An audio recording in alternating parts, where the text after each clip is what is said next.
মিয়াখেদা অভিযানৰ নামত চলিছে কি বিস্ফোৰক মন্তব্য দিছে বিস্ফোৰক অভিযোগ তুলিছে এতিয়া আমিনুল ইছলামে কৈছে যে ৰাজ্যত যেহেতু এতিয়া চলি আছে উজনি অসমৰ পৰা মিয়া নাইকিয়া কৰিব বিচাৰিছে 7 দিনৰ ভিতৰত মিয়া নাইকিয়া কৰিবৰ বাবে অভিযান চলোৱা হৈছে হে মিয়াখেদা অভিযানৰ নামত কিন্তু এতিয়া ভাৰতীয়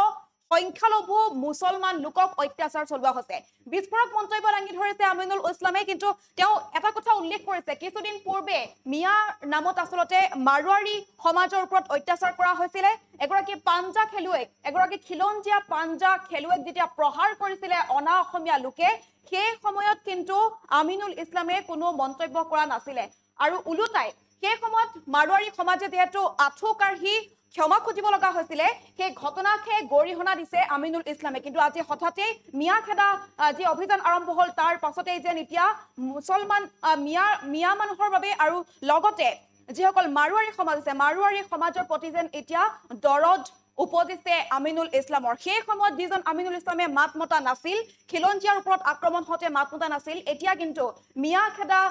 অভিযানৰ নামত ভাৰতীয় সংখ্যালঘু মুছলমান লোকক অত্যাচাৰ কৰা হৈছে বুলি অভিযোগ উত্থাপন কৰিছে আমিনুল ইছলামে দৃশ্যাংশ সহায়ত আমি মুহূৰ্তত লৈ আনিছো এটা ডাঙৰ খবৰ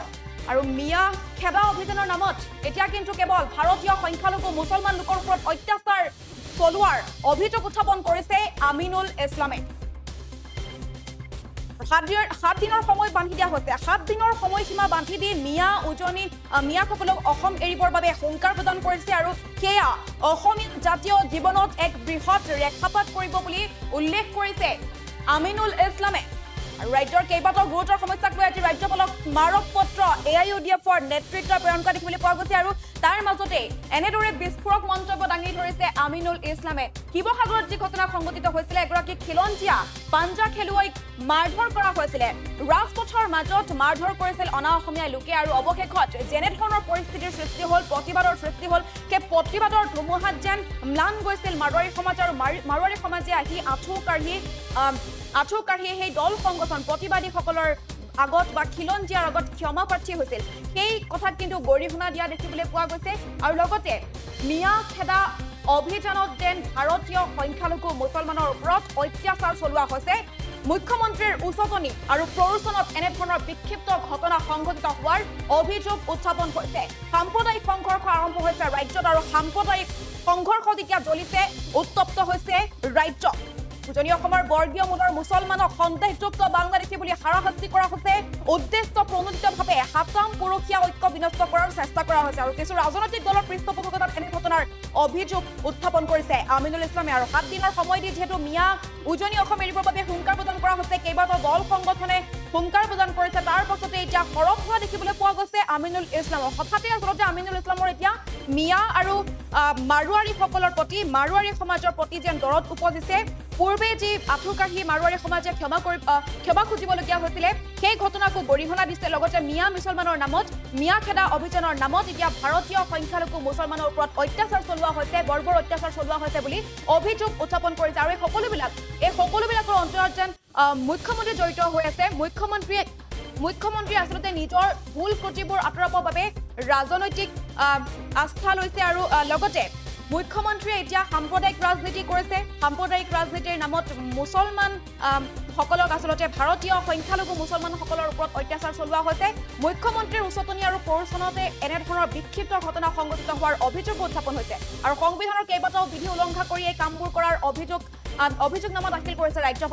ৰাজ্যপালৰ আশ্বাস যে ৰাজ্যত শান্তি বৰ্তাই থাকিব আৰু কেইদিনমান পূৰ্বে হিন্দী ভাষীৰ ওপৰত অত্যাচাৰ চলাইছিল বুলি তেওঁ উল্লেখ কৰিছে আৰু SP মন্ত্ৰীৰ আগত আঁঠু কাঢ়িবলগীয়া পৰিৱেশ অসমত সৃষ্টি হৈছে আৰু এই সকলোবিলাক আচলতে সাম্প্ৰদায়িক সংঘৰ্ষৰ কাৰক এনেদৰে মন্তব্য কৰিছে আমিনুল ইছলামে আৰু সেই সময়ত যি আঁঠু কাঢ়ি মাৰোৱাৰী সমাজে ক্ষমা খুজিবলগীয়া হৈছিলে সেই ঘটনাক গৰিহণা দিছে আৰু লগতে এতিয়া যিহেতু মিয়াখেদা অভিযান চলি আছে ৰাজ্যত উজনি অসমৰ পৰা 7 দিনৰ ভিতৰত মিয়া খেদিব লাগিব বা মিয়া নাইকিয়া কৰিব লাগিব বুলি অভিযানত নামি পৰিছে তাৰ বিৰুদ্ধে এতিয়া সৰব হোৱা দেখিবলৈ পোৱা গৈছে আমিনুল ইছলামক আৰু কি ক'লে আমিনুল আমি ইমান কঠিন ভাষাৰে কোনো এটা সম্প্ৰদায়ক বেয়াকে ক'ব খোজা নাই তেখেতসকলে মিয়া সম্প্ৰদায় বুলি কেইদিন আগতে হিন্দী সম্প্ৰদায়ৰ ওপৰত অত্যাচাৰ চলিল আপোনালোকে দেখা পাইছে এছপিৰ আগত মন্ত্ৰীৰ আগত তেখেতক আঁঠু কাঢ়িব লগা হৈছে আজি অসমত কি পৰিৱেশ সৃষ্টি হৈছে ইয়াত আইনৰ শাসন ক'ত গৈছে ইয়াত ৰুল অফ ল ক'ত গৈছে ইয়াত আঁঠু কাঢ়িব লগা হৈছে আজি কিছুমান মানুহে আৰু কিছুমান মানুহ ডাইৰেক্ট উজনি অসম এৰিবৰ কাৰণে বাধ্য কৰোৱা হৈছে এই কথাবিলাকৰ কাৰণেই যাতে অশান্তি সৃষ্টি নহয় অসম যাতে আকৌ উত্তপ্ত নহয় অসম যাতে আকৌ ভাতৃঘাতী সংঘাতৰ সৃষ্টি নহয় তাৰ কাৰণে আজি আমি গভৰ্ণৰ ওচৰত আহিছো বিভিন্ন জাতি জনগোষ্ঠীৰ মাজত যি হাতাম পৰীক্ষা ভাতৃত্ববোধ সেইটো বিনষ্ট কৰিবৰ কাৰণে কিছু উদ্দেশ্য প্ৰণীতভাৱে কিছু ৰাজনৈতিক দলৰ বা কিছু ৰাজনৈতিক নেতৃত্বৰ মদতপুষ্ট হোৱা বুলি আমি অনুমান কৰিছো আৰু লগতে তেখেতসকলে অসমখন এখন অশান্ত সৃষ্টি কৰিব বিচাৰিছে আজি অসমখন এটা শান্তিৰ পৰিৱেশ আছে সকলো জাতি জনগোষ্ঠীৰ এটা শান্তিৰ পৰিৱেশ বিৰাজ কৰিছে এনেকুৱা মুহূৰ্তত এনেকুৱা এটা অশান্তি পৰিৱেশ সৃষ্টি কৰিবৰ কাৰণে যিসকলে অহৰহ চেষ্টা কৰি আছে বা আমাৰ মানুহবিলাকক থ্ৰেটিং দিছে ধমকি দিছে উজনি অসম এৰি যোৱা নহ'লে ভয়ানক পৰিস্থিতি হ'ব এই কথাটো অসমৰ জাতীয় জীৱনত বিৰাট ডাঙৰকৈ ৰেখাপাত কৰিবলৈ আমাৰ অনুভৱ হৈছে সেইকাৰণে আমি আমাৰ ৰাজ্যপালগৰাকীক আমি অৱগত কৰালো এইটো কঠোৰ হাতেৰে দমন কৰিব লাগে যিসকল সংগঠনে যিসকল ব্যক্তিয়ে এইবিলাক প্ৰৰোচনামূলক আৰু মানে হিংসাত্মক কাৰ্য হাতত ল'বৰ কাৰণে যি ধৰণৰ হুমকি সৃষ্টি কৰিছে তেখেতসকলক অনতিপলমে যিকোনো খবৰৰ বাবে যোগাযোগ কৰক 7099017330 অথবা 70